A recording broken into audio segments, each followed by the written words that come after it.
ለማርገዝ እያሰባችሁ ከሆነ ፎሊክ አሲድ የቅርብ ጓደኛችሁ ማድረግ አለባችሁ። ዛሬ የምናወራው ፎሊክ አሲድ አንደኛውና ትልቁ ጥቅም ምንድነው? የፎሊክ አሲድ ለምንድነው ሁሉም ሴቶች ፎሊክ አሲድ መውሰድ የሚያስፈልጋቸው የሚለውን ዛሬ በነርስ ህይወት ዩቲዩብ ቻናል ላይ በደንብ እናወራለን።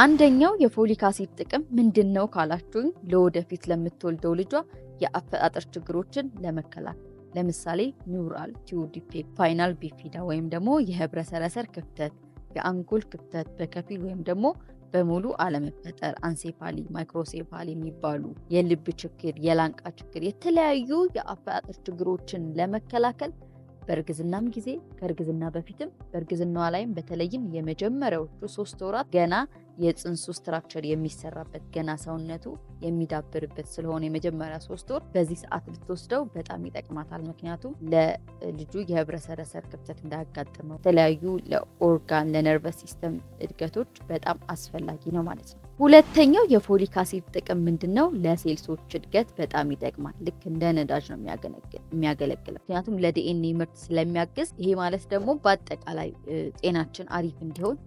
ሌላው ደግሞ የፎሊክ አሲድ ጥቅም ምንድነው?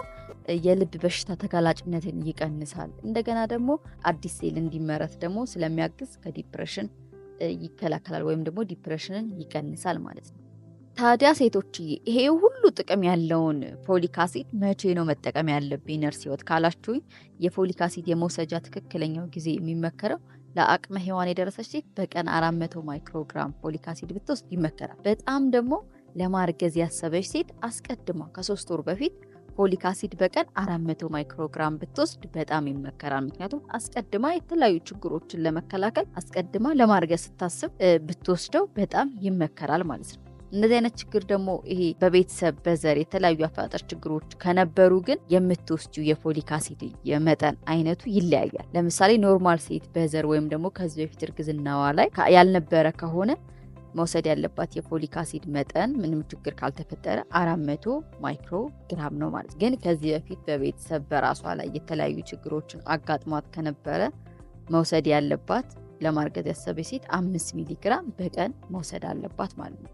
ስለዚህ እሱን እየወሰደች መቀጠልና ለእርግዝና መዘጋጀት ያስፈልጋል። ምክንያቱም እነዚህ በሽታዎች ከተከሰቱ በኋላ ሕክምናው በጣም አስቸጋሪ ነው የሚሆነው። ስለዚህ በፎሊክ አሲድ እጥረት ምክንያት የሚመጡ እነዚህን ችግሮችን አስቀድሞ መከላከል ነው የሚያዋጣው ማለት ነው። በኋላ ላይ ደርሶ እንትን ከማለት አስቀድሞ መከላከል ያስፈልጋል ማለት ነው። ይሄን ፎሊክ አሲድ ደግሞ በምን ሰዓት ወስደው የተሻለ ይሆናል? ምግብ በልቼ ይሻላል ወይስ ከምግብ በፊት የሚለውን ነገር ለመመለስ ደግሞ በባዶ ሆድ ቢሆን በቀላሉ አብዞርብ የመሆን እድሉ ከፍተኛ ነው። ጥቅሙን በደንብ ይጨምራል። ግን ፎሊክ አሲድ በተፈጥሮ ይሄ ጨንጓራ የማመም የማቃር ስሜት ስላለው ከምግብ በኋላ ብትወስጂው ችግር የለውም፣ የጨንጓራ ህመም ምናምን ካለብሽ ማለት ነው።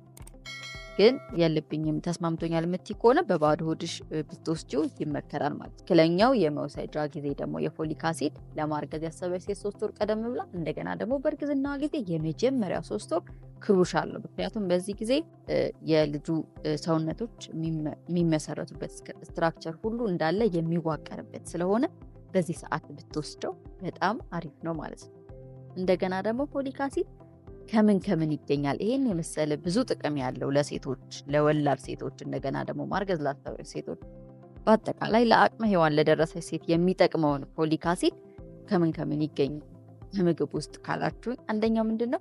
አሳ ወይም ደግሞ ሳልመን። በሳልመን ውስጥ በአሳ ውስጥ የፎሊክ አሲድ መጠን አለ ማለት ነው። ሁለተኛው እንቁላል፣ በተለይ ደግሞ ቢጫው የእንቁላል ክፍል ላይ ፎሊክ አሲድ በደንብ አለ ማለት ነው። ሶስተኛው ደግሞ አረንጓዴ ቅጠሎች፣ ቆስጣ፣ የአበባ ጎመን፣ ቀይ ስር ቫይታሚን ያላቸው እንዳለ ይሄ አትክልትና ፍራፍሬዎች ላይ ይገኛል ማለት ነው ፎሊክ አሲድ። እንደገና ደግሞ ከፕሮቲን ባቄላ፣ ዶሮ፣ ስጋ ውስጥ እናገኘዋለን ፎሊክ አሲድ ማለት ነው። ግን ለማርገዝ ያሰበች ሴትም ሆነ ያረገዘች ሴት ፎሊክ አሲድን ከምግብ አገኘዋለሁ፣ ስለዚህ አሳ ልመገብ፣ እንቁላል ልመገብ፣ አረንጓዴ ቅጠሎችን ልመገብ፣ ዶሮ፣ ስጋ ከተመገብኩ እነዚህ ፎሊክ አሲድ በውስጡ ስላለው ፎሊክ አሲድን ከዛ አገኘዋለሁ ብለሽ ፎሊክ አሲድ ሰፕሊመንቱን መውሰድ መርሳት የለብሽም። ምክንያቱም ፎሊክ አሲድ በምግብ ብቻ ያለው በቂ አይደለም ላረገዘች ሴት ወይም ደግሞ ለማርገዝ ላሰበች ሴት ከምግብ ውስጥ ብቻ ያለው የፎሊክ አሲድ መጠን በቂ አይደለም። ስለዚህ ሰፕሊመንት በማንኛውም ፋርማሲ የሚሸጡ ፎሊክ አሲዶች አሉ። ስለዚህ እነሱን መውሰድ ነው እንጂ የሚጠበቅብሽ ከምግብ ውስጥ እነዚህን አገኛለሁ ስለዚህ በቀን ውስጥ ይሄን ልመገብ ማለት ምክንያቱም በቂ አይደለም። ማርገዝ ካሰብሽና ካረገሽ ፎሊክ አሲድ ግዴታ ብትወስጂ ይመከራል ማለት ነው። ሌሎች ችግሮችን ለመከላከል በጣም ይጠቅምሻል ማለት ነው። እንደገና ደግሞ ፎሊክ አሲድ ብቻውን ያቅለኛል ይቅርብኝ የምትይ ከሆነ ደግሞ ፕሪናታልም ስትጠቀሚ ማወቅ ያለብሽ ነገር ፎሊክ አሲድ በውስጡ ፕሪናታል ውስጥ ስንት ማይክሮግራም አለው ብለሽ ማየት አለብሽ። ምክንያቱም ማነስ የለበትም። ቢያንስ ከ400 ማይክሮግራም ፎሊክ አሲድ መኖር አለበት ማለት ነው። አንድ ፕሪናታል ውስጥ መኖር ስላለበት እያንዳንዱ ነገር ቼክ አድርገሽ ብትገዢ ይመከራል ማለት ነው።